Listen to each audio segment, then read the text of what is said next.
Hello, কেমন আছো সবাই?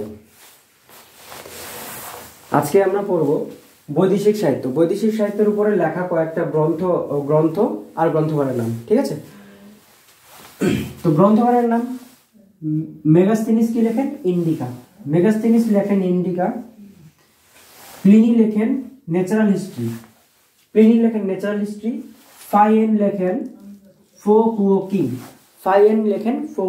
ফোকুওকিং। হিউয়েনসাং লেখেন সিইউকি লেখেন হিউয়েনসাং। গ্রিক নাবিক লেখেন পেরিপ্লাস অফ ইরিথিয়ানসি। এটা কিন্তু একটা গ্রিক নাবিক লেখেন, কিন্তু এর নাম জানা যায়নি। কোন গ্রিক নাবিক তার নাম জানা যায়নি, ইনি অজ্ঞাত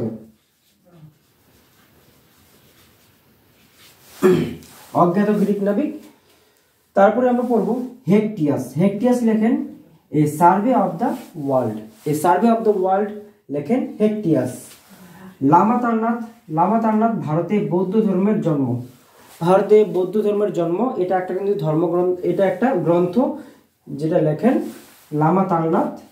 এবারে প্যানকু লেখেন সিয়েন হানসু গ্রন্থটি লেখেন প্যানকু।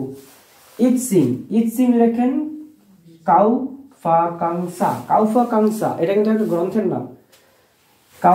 কাউফা কাংসা এটা লেখেন ইৎসিং। টলেমি লেখেন জিওগ্রাফিক হুফেগেসিস। হেরোডোটাস লেখেন হিস্টোরিয়া। এগুলো যা পড়ানো হলো সব কিন্তু ইম্পর্টেন্ট। এগুলো কিন্তু পরীক্ষায় চলে আসা কয়েকটা গ্রন্থকারের নাম।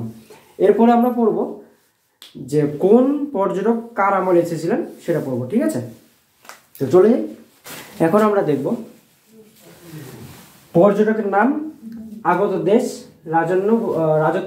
রাজত্বকারী রাজন্যবর্গের নাম। তো মেগাস্থেনিস হচ্ছেন গ্রিক থেকে আগত।